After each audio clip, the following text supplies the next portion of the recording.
You're listening to the Autism Weekly podcast.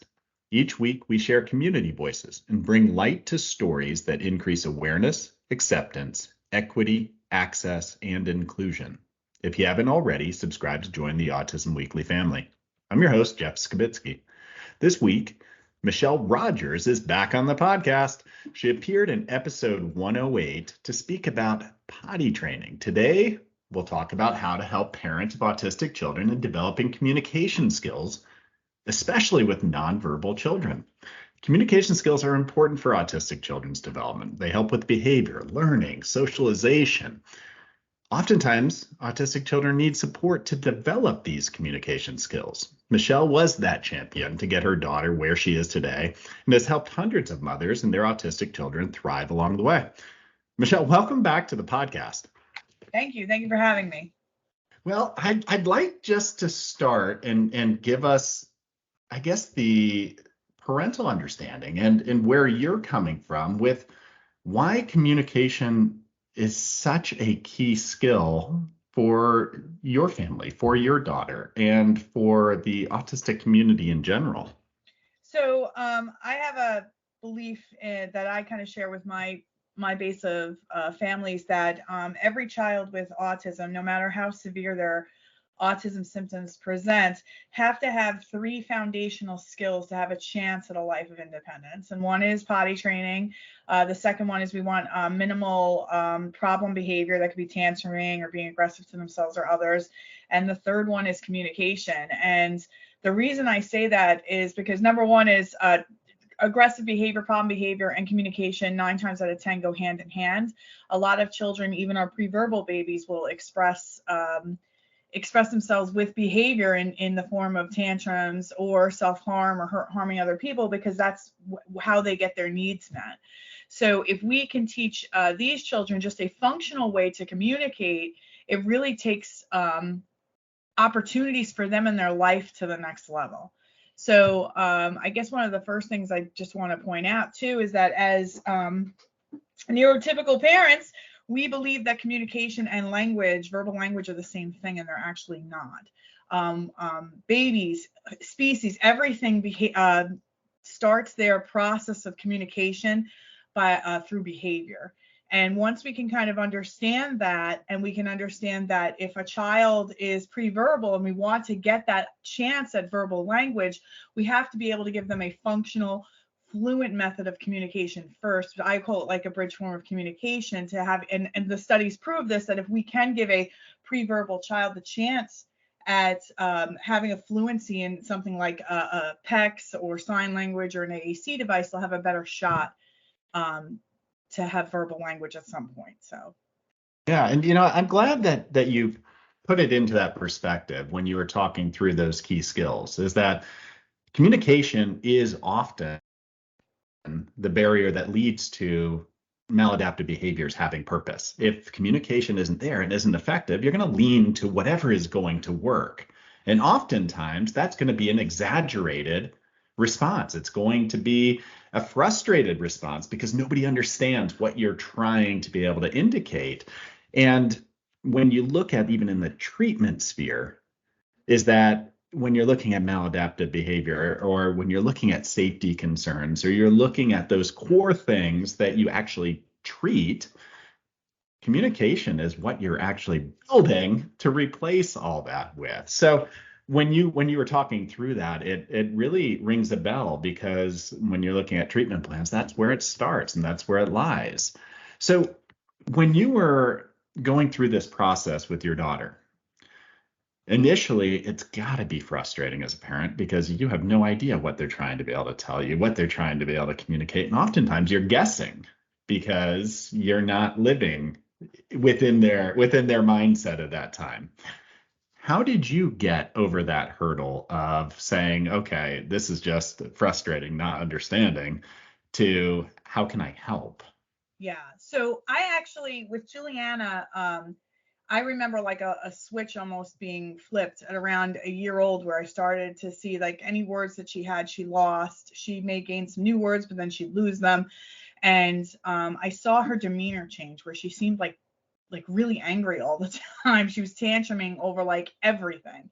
And I remember even saying to my mother at that point, I'm like, where did my happy baby go? At that time, I was so naive to understand that the behaviors were her way of communicating. I just thought she was in a bad mood all the time.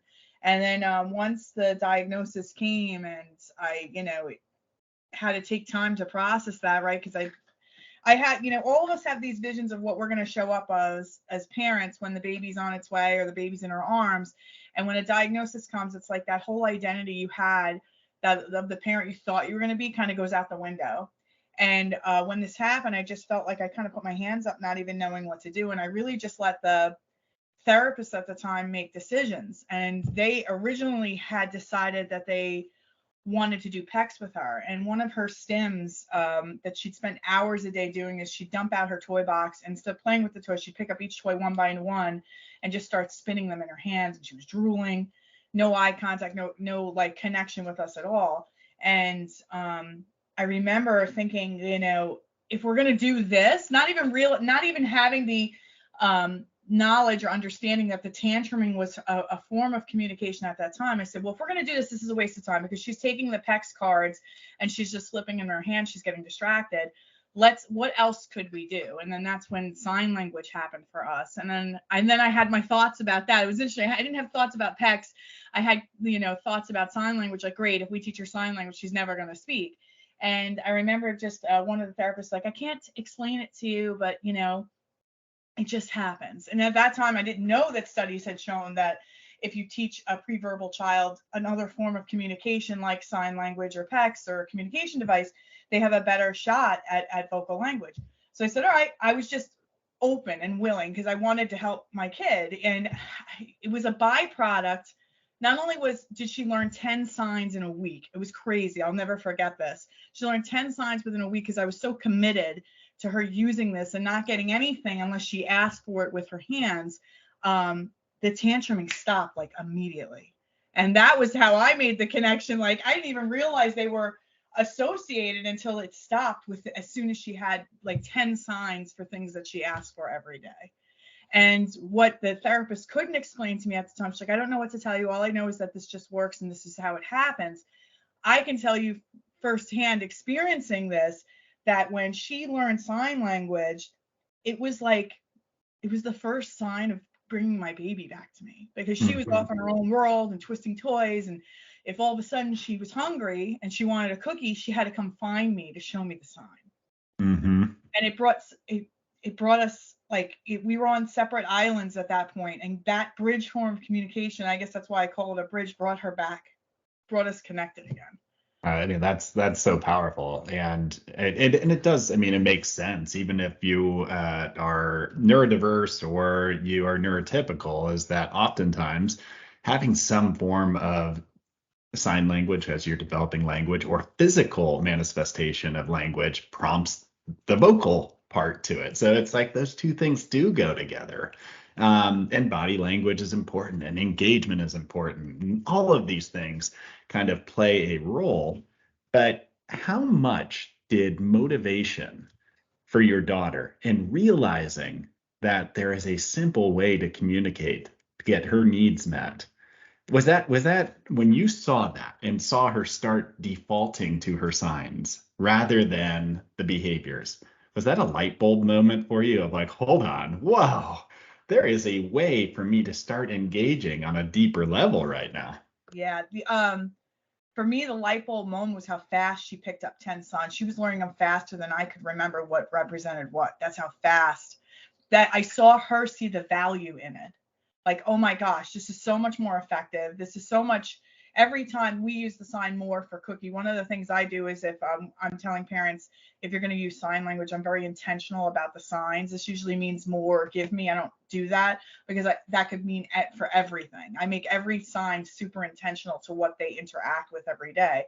So when she would come to me and do Cookie and she got Cookie, it really gave her power back as an individual, as a little human being, to be able to advocate for herself in the very simplest way.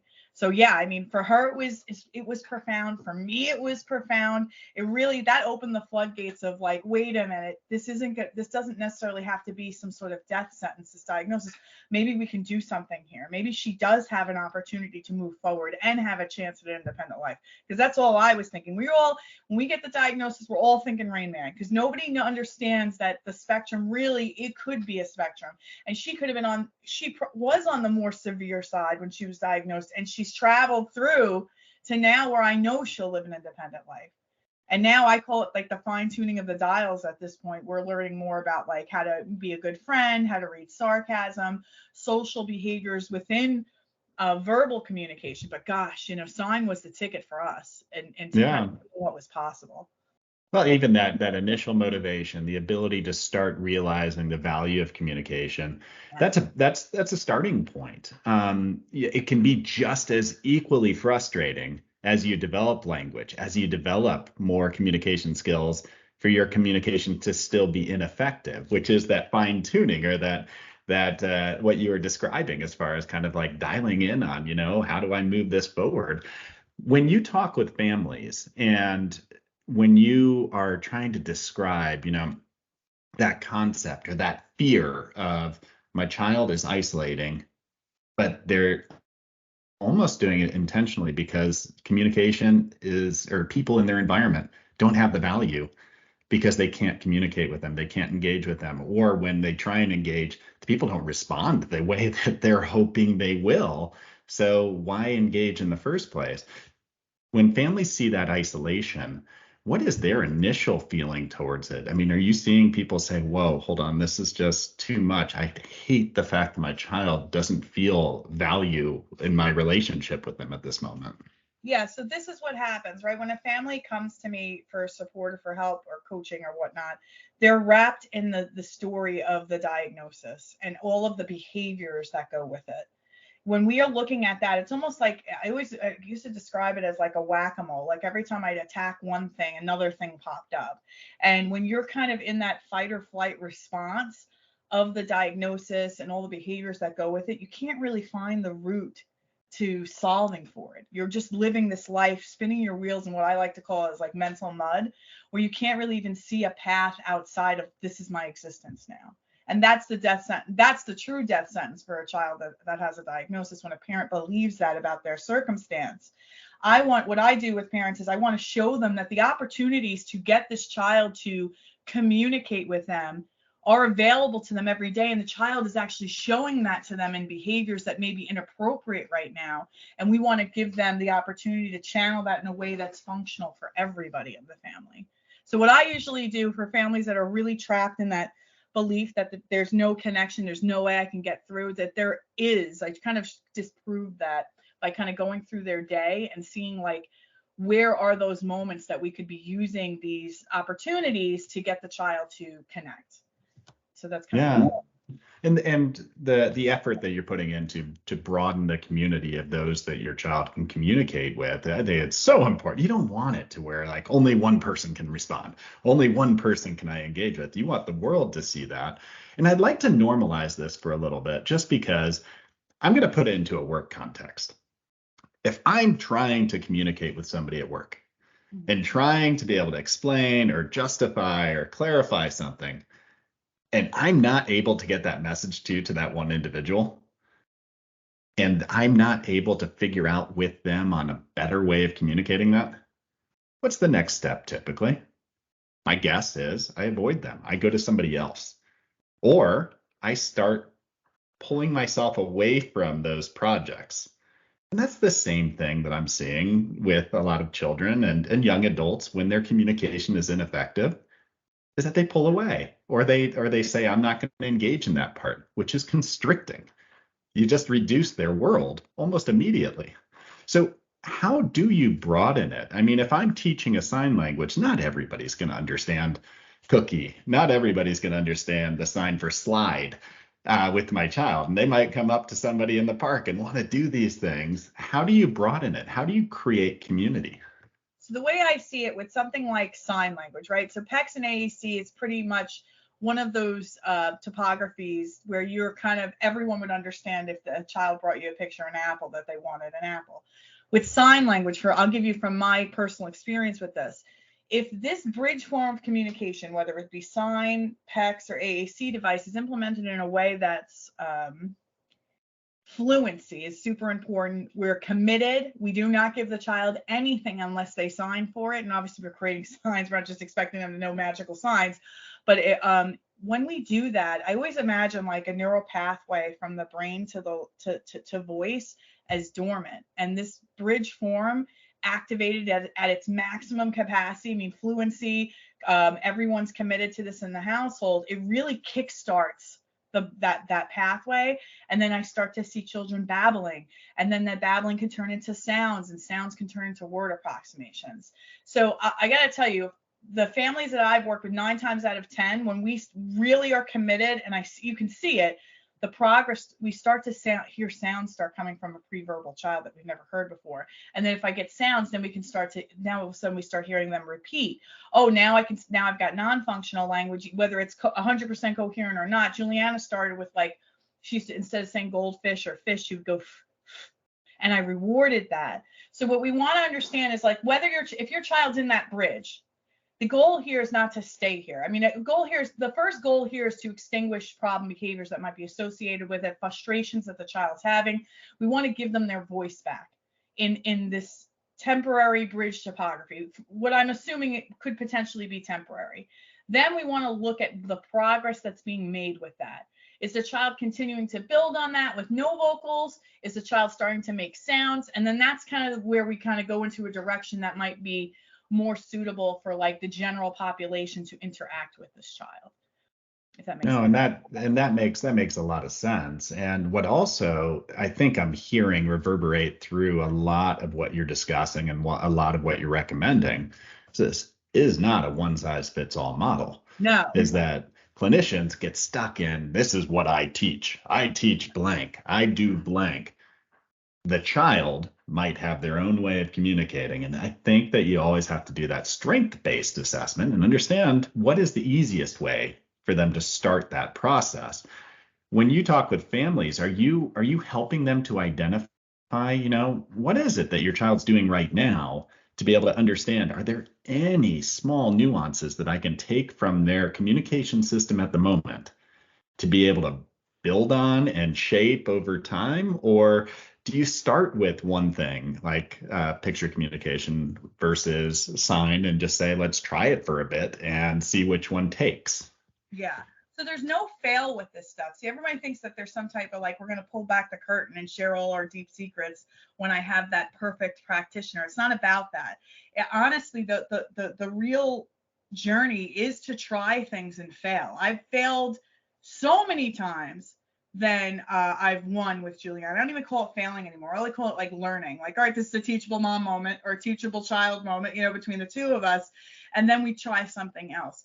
When it comes to like a strength-based assessment, I like the way that you word that. I'm sure I don't really call it that. I basically say to the parents, I said, I need you to tell me, based on knowing what these 3 options are, what do you think your child will take to? Now, at the time when Juliana they had recommended PECS, I was still getting out of the grief of the diagnosis, being sad about like the life I thought we were going to live, right? So I wasn't 100% like focused on when they first said, all right, we're going to show her these pictures. It's when I actually saw it in practice as I'm trying to teach her that she was flipping them. And I said, that's not going to work. If you have a child that's fixated and twisting or tapping or whatever, that's going to be a distraction to teaching this.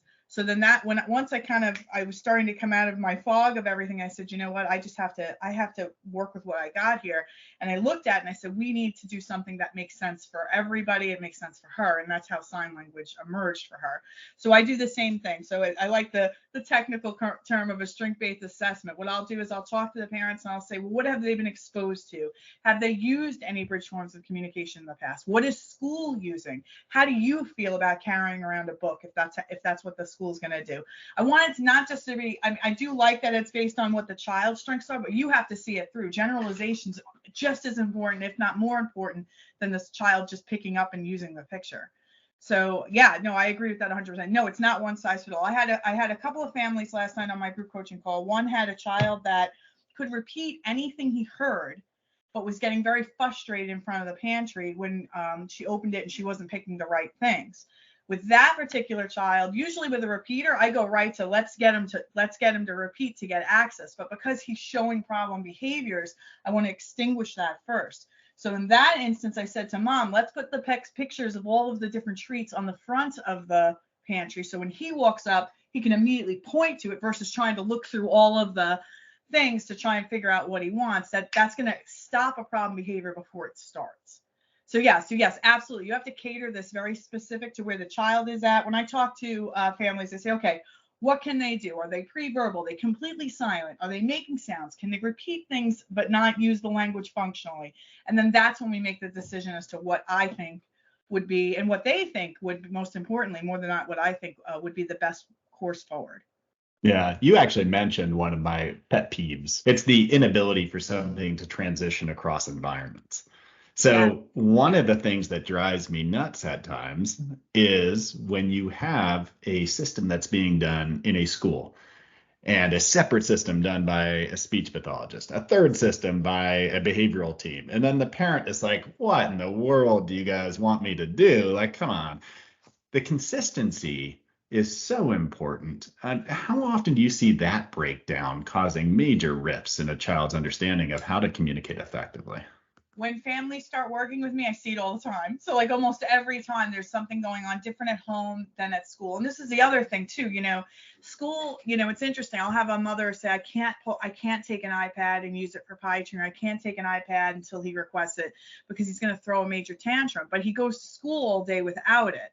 You know what I mean? So it's like the first thing we have to kind of understand is that, we need the parent to take their power back as parents and say, listen, what ends up happening, diagnosis comes, we all just kind of put our hands up and say, all right, just tell me what to do. And we're asking people who are overtaxed, who have many a student, who see your child a small percentage of their life where you're living with this child 24/7. Somebody had says to me, and this is so great, I was in a doctor's office and the doctor says, they get really upset when you Google stuff and they say, don't mistake your Google search for my medical degree. And I said, well, you know what? Don't mistake your 30-minute or your hour and a half seminar for me living with this 24/7. You know what I mean? So what I want to say here is that the first thing I teach families that come in that have like topographies all over the place is get your power back. What do you want to do? What are you going to use and be consistent with? And then you tell the school that that's what we're doing from now on, not the other way around.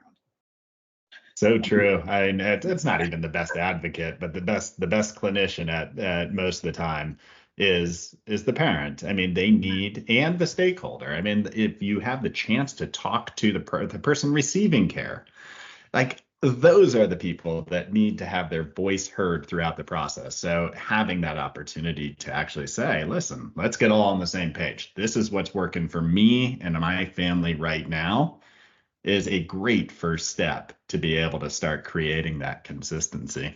So what are some of the misunderstandings that people have on communication regarding autistics in general? I mean, what are some of the big things that you run into where people are like, hold on, I don't even get it, or they throw out a myth? Yeah, so the first one is that communication and language are the same thing. And they don't value what bridge brings to harmony of the home, especially to a child who is using tantruming or throwing things or hitting people to get what they need, their needs met, or fecal smearing. I had a mom I talked to last week. The child fecal smeared on the wall. We figured out it was a dual payoff for him. It was attention seeking and he loved baths. So, that's the first thing, is to understand that behavior, even bad, especially bad behavior, is the rawest, purest form of communication, and that communication and language are not the same thing. You want to get communication first, and then we can work on vocal language. So that's a big misconception. Another one is that because the mouth doesn't work, the ears don't work. So they don't think that their kids understand anything you're saying. I said, presume competence. I know you don't believe it, but they can understand almost everything you say. It's just that they can't vocalize back. And I always disprove people. Parents are like, no, they don't understand anything. I'm like, I know it's not true. There's things that they know outside. They know when you're getting in the car. They know when you're, when you're opening the fridge, or when the bath is running. They know more than we think. And then what happens is that way I say is presume competence is because you start talking to them more. A pre-verbal child needs a lot of verbal input. We really want to just overload them with the with conversation in general. And what I did this too, I was totally guilty of this. I did not talk to her. There were rides to and from places, and I turned the radio on. I wouldn't even like acknowledge her in the back seat because I'm like, she doesn't talk. She probably doesn't understand what I couldn't. And when she learned those 10 signs in a week, I couldn't have been more wrong. I was like, oh my gosh, this whole time I was like talking about her in front of her like she wasn't here. And that's just like, I think that's one of the bigger ones too, is just to presume competence just because you're going to show up differently if you believe that they understand everything you're saying.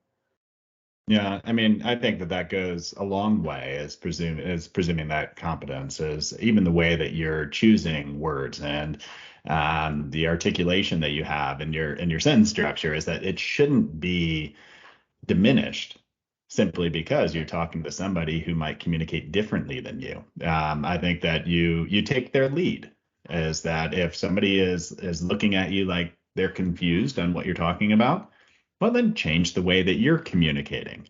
Don't presume that they can't understand it. Just change your communicative style.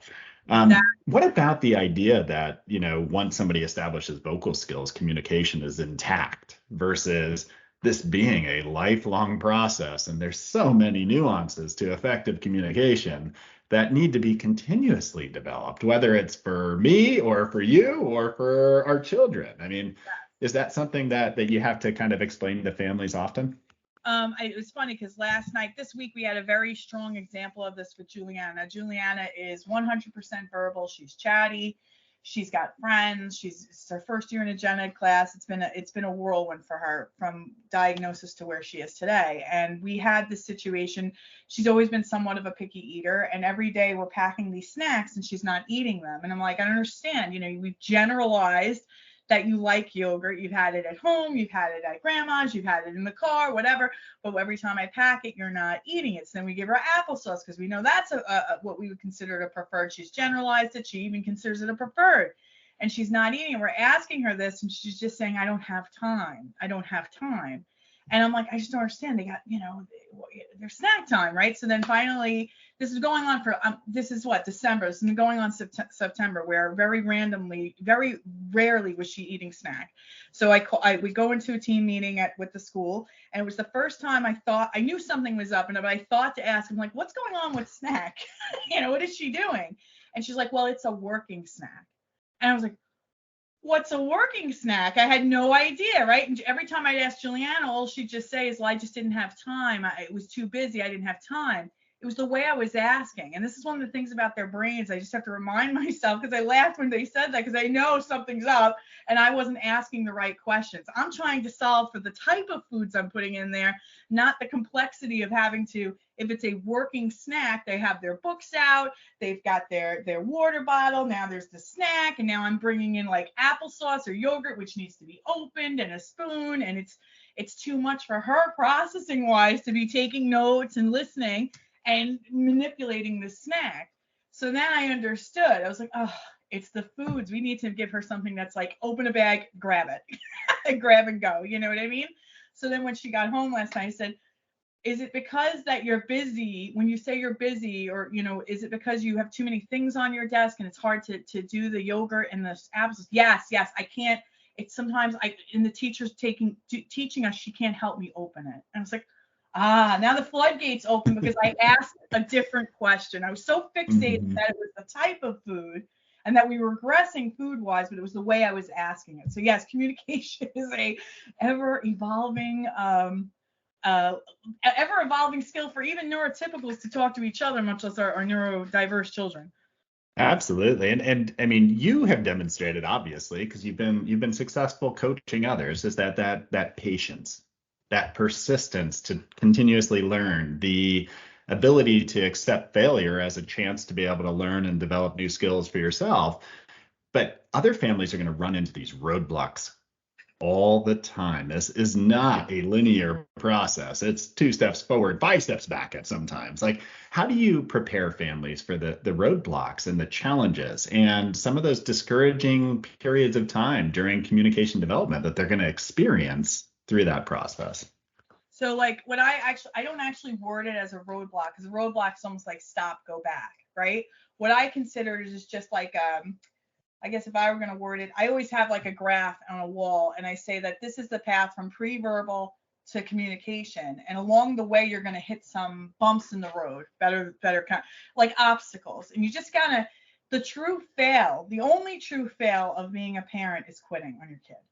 So when you hit them, you can, that's it. She's never going to eat snack again. I'm just going to stop packing it. No, I kept poking at it. I was going the wrong way. I kept trying different complicated foods to give her during snack instead of understanding the real problem was that it's a working snack. Even giving her a banana, because we're working on her fine motor. She's still an OT. It's hard sometimes for her to open a banana. So like even something, like once I understood, had I quit at like, okay, I guess she's just not a snacker, you know what I mean? And this, went about my way, I would have missed the huge lesson in that. And that I just need to start asking better questions. Stop getting fixated on what I think the problem is, and maybe ask her more questions so that it was there. She had it in her the whole time, and her answer wasn't wrong. She wasn't lying to us, but like I need to ask questions that are going to help her give me more.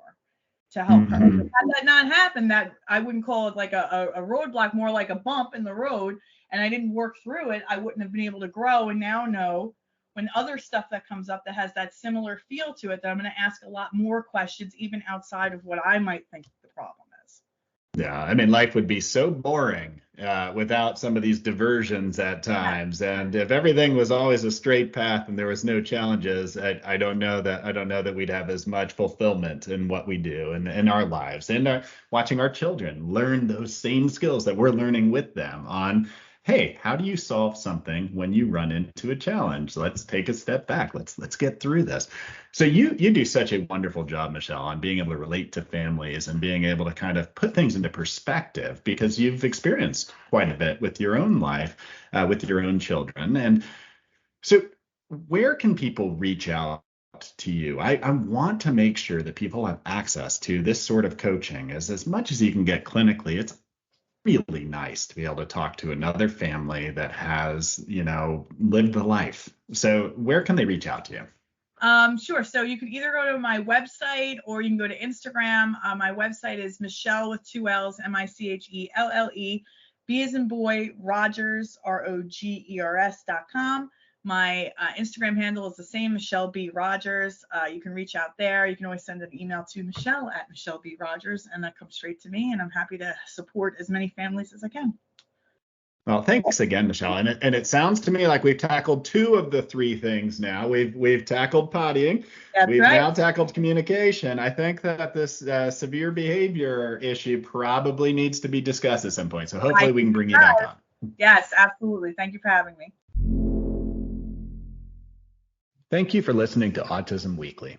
We hope you tune back in next week to learn more about autism in the real world. Autism Weekly is now found on all the major listening apps, including Apple Podcasts, Google Podcasts, Stitcher, Spotify, Amazon Music, and more. Subscribe to be notified when we post a new podcast. Autism Weekly is produced by ABS Kids. ABS Kids is proud to provide diagnostic assessments and ABA therapy to children with developmental delays like autism spectrum disorder. You can learn more about ABS Kids and the Autism Weekly podcast by visiting abskids.com. Thanks for tuning in. See you again next week.